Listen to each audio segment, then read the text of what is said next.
You don't have to be Matt Mercer to do cool voices. This week, I give tips on how to voice act your D&D characters.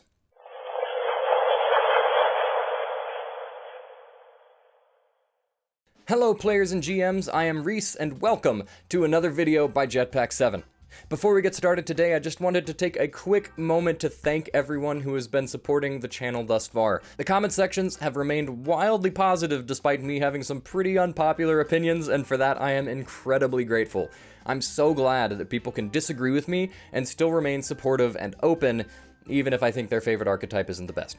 So thank you all so much for your comments. I hope I can continue to engage you with these videos. And of course, please do still like, subscribe, and hit the notification bell. Your little clicks really do add up. I mean, heck, I feel like I hit 1,000 subs a few days ago, but we're already at over 1,200, so every subscription really does make a huge difference. But enough of all of that, I want to get into this because this is a video I've been considering making for quite a while. Some of you may know that I have a background in acting and that my playgroup is largely composed of my good friends, most of whom are actors as well. Since we've been playing, most of us have done various different voices for our characters. Now, when you think of doing voices for characters, you may think of Critical Role. And let me just throw this disclaimer out there, they are better than I am. A lot better. In fact, they are better than most people at doing voices. That group contains some of the most prolific voice actors in the industry, and you don't get into that circle just by connections and luck. They have had years and years of professional training, dialects classes, voice classes, every possible voice training you can imagine, they've done it. My point is, don't expect your voices to sound as clear, defined, and professional as theirs. The fact that they ended up as a famous D&D group was just a perfect storm of circumstances that put voice actors at the forefront of this wonderful, nerdy movement, a career path that fits quite well into the world of D&D. The tips I have today are extremely basic compared to the stuff that voice actors have trained in, but the purpose of this video is to give you the confidence to begin bringing those voices to the table and give your character or characters a distinct sound. Now, before I get into the first tip, let me start off by saying that you do not have to do character voices to play D&D. If you do not feel comfortable throwing on a dialect, then don't do it. It is way more important that you feel comfortable speaking and communicating at the table. And if you feel that a character voice is just going to detract from your ability to do that, then there is absolutely no need. Despite the fact that most of the people I play with are all talented actors and performers, we don't always do crazy voices. Some of us just talk like ourselves and the other players don't think anything of it. The biggest use I've personally found from various voices and dialects is actually through GMing. It's a super useful tool for me to differentiate between my NPCs so that my players can know who they're talking to without me having to clarify every time. But again, most times the players know who they're talking to before they start the conversation, so it's not like it's entirely necessary. Voice acting is fun in D&D, but it is absolutely not a necessity to play a fulfilling game. So, now that I have completely discredited this entire video, let's get into the tips. Starting off with the most obvious and the simplest things to look out for with your voices, pitch and tempo. These are likely things you're already adding into your characters without even really thinking about it. Pitch refers to how high or low your sound is, and tempo refers to the speed at which they speak.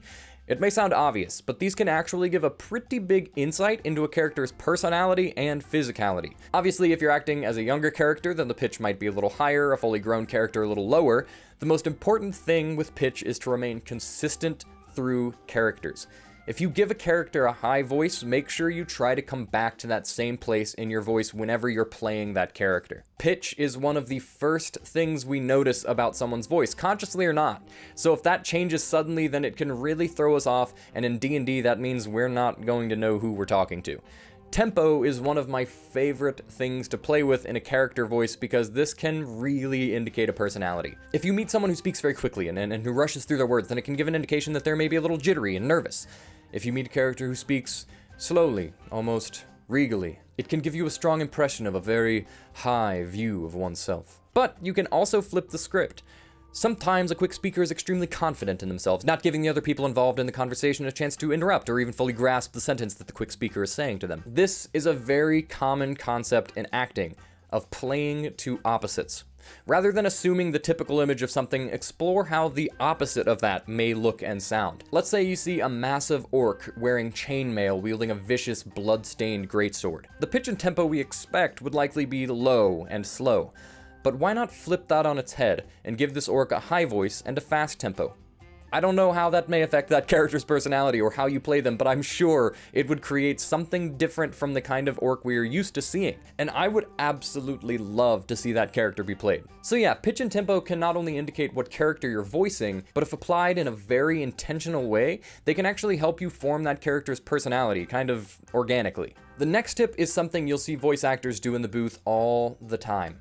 Assume the physicality. What I mean is to take on the way your character looks and moves with your body, as that will naturally help you find their voice.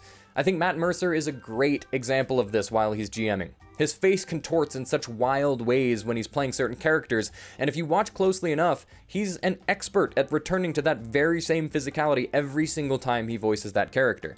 And even though it may seem very natural, I can almost guarantee that his physicality for those characters is a very intentional choice.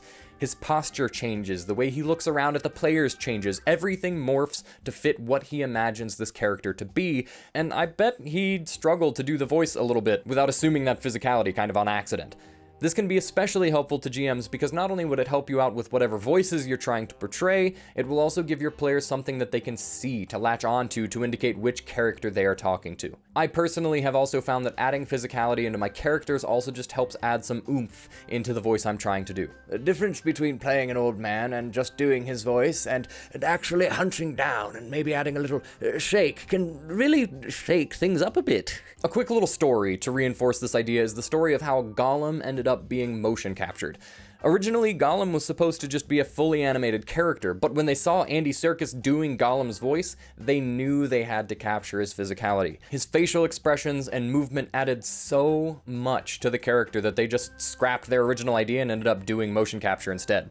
This is one of my favorite examples of this idea because it shows so clearly how powerful the connection is between the body and the voice.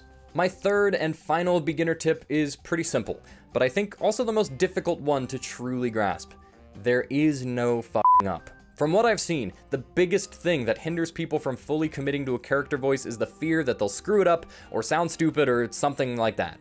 I completely understand the fear. It feels weird to talk in these voices around your friends, especially if it's not commonplace at your table. And it may feel kind of odd at first, but I guarantee you, once you've gotten well into your session, you will totally forget about it. You won't even notice that you're really doing that voice anymore, and neither will the other players. And if you fall out of the voice and go into some weird dialect that is nothing like what you were doing originally, that is totally fine. In fact, I love when those moments happen to me because they end up being really funny. Hell, I've even seen certain episodes of Critical Role where certain members of the cast will start to pick up each other's dialects and they'll just laugh it off and get back into it. The best voice actors in the world are not immune to this, so don't expect yourself to be.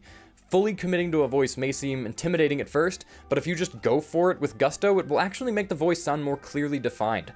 Kind of half-stepping into a character voice will just seem like you're talking funny, but if you fully dive into the voice you're imagining, everyone will understand what you're going for and it will create a super distinct sound for your characters or NPCs. There have been many times where I've had to make up an NPC on the spot, and one of my favorite things to do is to describe them super vividly and then try to give them a voice to match that description as best I can. This has sometimes resulted in some really fun characters whose voices I was proud of, and other times it ends up being really, unique. And honestly, the NPCs my players remember the most are always the ones that make me go, what the f*** was that voice? But of course, they always want to revisit those NPCs and it ends up being hilarious and fun. So don't be afraid to screw up because sometimes those mess ups will result in just the best moments imaginable. Well, those are 3 of my beginner tips for voice acting your characters. I really hope these helped you out if you've been wanting to do character voices because I have had great fun with it and I'd love for more people to feel comfortable doing them at their tables. Let me know in the comments if there's anything else you'd like advice on for your D&D games and groups because I would love to help out in any way that I can in future videos. But until then, thank you all very much for watching and I'll see you around.